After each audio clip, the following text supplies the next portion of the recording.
tes. Oke, baik. Assalamualaikum warahmatullahi wabarakatuh. Video kali ini saya akan merangkum perkuliahan pada semester 4 dengan mata kuliah sistem jaringan 1 ya, untuk ujian tengah semester. Langsung saja saya akan membawakan materi pada sisi 1, yaitu Introduction to Network. Host role setiap komputer pada jaringan disebut host atau perangkat akhir. Server adalah komputer yang menyediakan informasi ke perangkat akhir. Ada 3 contohnya. Server email. Server email menjalankan software server email dan klien menggunakan software klien untuk mengakses email. Sedangkan server web menjalankan software server web dan klien menggunakan browser software untuk mengakses halaman web. Dan terakhir, server file. Server file menyimpan file perusahaan dan pengguna pada perangkat klien mengakses file-file. Clients adalah komputer yang mengirim permintaan ke server untuk mengambil informasi halaman web dari server web dan email dari server web. Selanjutnya kita ke peer-to-peer. Itu jenis desain jaringan ini hanya direkomendasikan untuk jaringan yang sangat kecil. Ada kelebihan dan kekurangannya, yaitu kelebihannya mudah diatur, tidak terlalu kompleks, biayanya lebih murah, digunakan untuk tugas-tugas sederhana seperti mentransfer file dan berbagi printer. Sedangkan kekurangannya, tidak ada pusat administrasi, tidak aman, tidak berskala, dan kinerjanya lambat.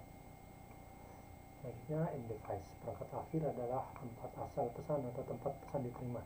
Data berasal dari perangkat akhir, mengalir melalui jaringan dan tiba di perangkat akhir.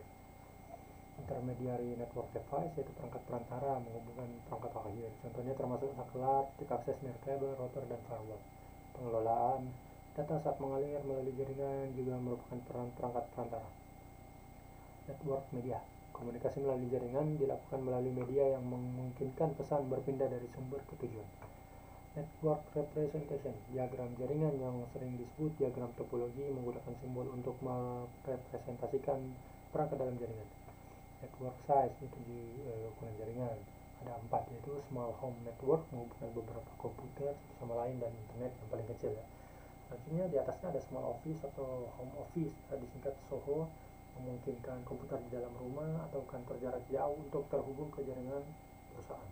Selanjutnya ada medium-to-large network, banyak lokasi dengan ratusan atau ribuan komputer yang saling terhubung, biasanya di gedung-gedung kantor, perkantoran.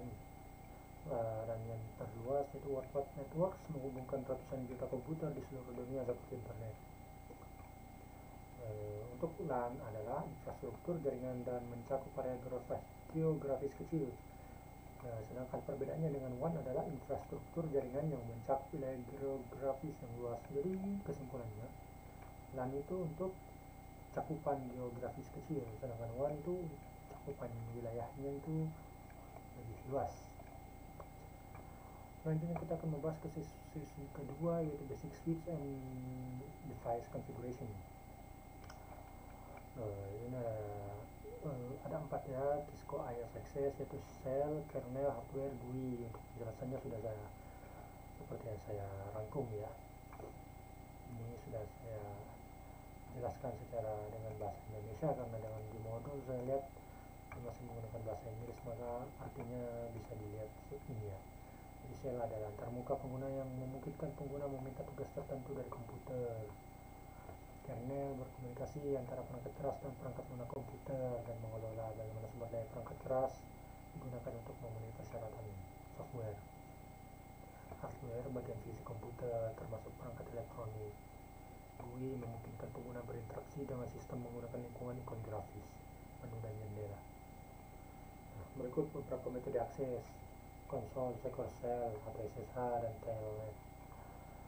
Terminal emulation program digunakan untuk terhubung ke perangkat jaringan baik melalui port konsol atau melalui koneksi SSH atau telnet.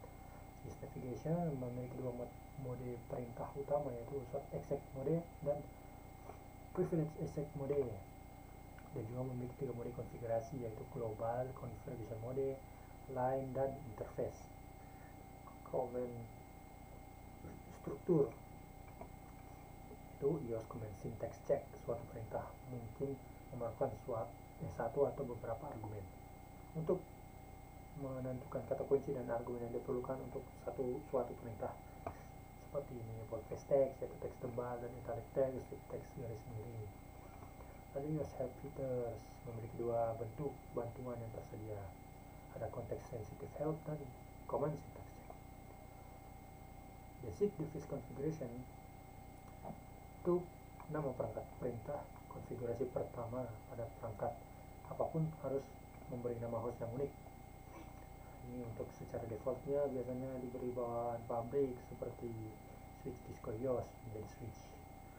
Lalu password guidelines itu menggunakan penggunaan kata sandi yang lemah atau mudah ditebak. Itu merupakan masalah keamanan. Jadi kita membuat yang lebih rumit agar tidak mudah dibobol. Semua perangkat jaringan harus membatasi akses administratif dengan mengamankan exec istimewa, privilege exec dan exec pengguna atau user exec, dan akses telnet jarak jauh dengan kata sandi. Selain itu, semua kata sandi harus dienkripsi. Port and address, IP address menggunakan alamat IP merupakan sarana utama yang memungkinkan perangkat mengetahui lokasi satu sama lain dan menjalin komunikasi menyeluruh di internet. Interface and ports, komunikasi jaringan bergantung pada antarmuka perangkat pengguna akhir, antar buka perangkat jaringan dan kabel yang menghubungkannya. Terdapat dua jenis konfigurasi IP address, yaitu manual dan automatic IP address. Protokol dan model. Untuk rules aturannya, itu harus mempertimbangkan persyaratan sebagai berikut. Pengiriman yang teridentifikasi, bahasa dan tata bahasa yang umum, kecepatan dan waktu pengiriman. Nah, secara umum harus mencakup persyaratan sebagai berikutnya. Ini ada 5: message encoding, message formatting message size, message timing, ini ada penjelasannya ya. Untuk penjelasannya mungkin saya akan skip ya karena waktu yang diberikan agar lebih singkat. Network protocol function untuk fungsi protokol jaringan. Addressing, reliability, flow control, sequencing, error detection, application interface. Ini memerlukan penggunaan beberapa protokol, ada HTTP, Hypertext Transfer Protocol, Transmission Control Protocol atau TCP, Internet Protocol IP atau dan Internet. Ada protokol switch, itu sekelompok protokol yang saling berkaitan yang diperlukan untuk melakukan fungsi komunikasi. Ini ada beberapa contohnya protokol switch. Lalu standar organization ada 3: open standard, internet standard, electronic and communication standard. Sesi keempat ada layer fisik, yaitu ada 3 fungsinya: physical component, encoding, dan signaling yaitu metode pensinyalan, encoding pengkodean. Bandwidth adalah suatu media untuk membawa data. Bandwidth terminologi ada 3: latency, throughput, dan output. Jenis kabel tembaga ada 3 jenis kabel tembaga, yaitu UTP, unsealed twist pair, STP, dan coaxial cable. Secara umum, wireless LAN atau WLAN memerlukan perangkat berikut: HP dan NIC adapters. Lalu untuk sesi kelima ada merancang pengalamatan jaringan. Ini untuk penjelasannya ya, IP address versi 4. Jadi intinya itu terbagi menjadi 2 bagian, ada network ID dan host ID. Jadi nanti akan ada 32 bit terbagi menjadi 4 bagian. Nah, setiap 4 bagian ini ada 8 bit, dan untuk lebih mudahnya akan dikonversi menjadi desimal. Logika N, penerapan IP address ya, static address dan dynamic address. Subnetting dapat berdasarkan jumlah jaringan dan jumlah host untuk membentuk subnetting. Di sesi ke-6 ada konfigurasi switch pada jaringan. Nah, hub adalah perangkat yang meregionalisi sinyal yang masuk dan mendistribusikannya ke semua port lain. Ini sudah yang tadi di atas. Perangkat akhir, perangkat perantara sudah, internet sudah. Manage switch itu perangkat yang mengirimkan paket data unicast yang diterima hanya ke port di mana host tujuan terhubung. Dan manage switch dapat beroperasi pada network dan tanpa dikonfigurasi terlebih dahulu, seperti halnya switch on manage. Ini untuk cara pengujian switch ya. 1 sampai 7 ini ya, mulai dari pastikan switch dan perangkat-perangkat terhubung dengan sumber daya listrik, dan selanjutnya hingga jika balasan host unreachable maka berarti ada masalah di jaringan. Tapi jika ada balasan reply maka switch bekerja normal. Seperti itu intinya. Menghubungkan komputer dengan switch, ini cara-caranya, menyiapkan kabel strike dan sebagainya. Terakhir, lakukan pengujian konektivitas antar komputer. Nah, di sini untuk memberikan IP address pada masing komputer itu harus secara berurutan.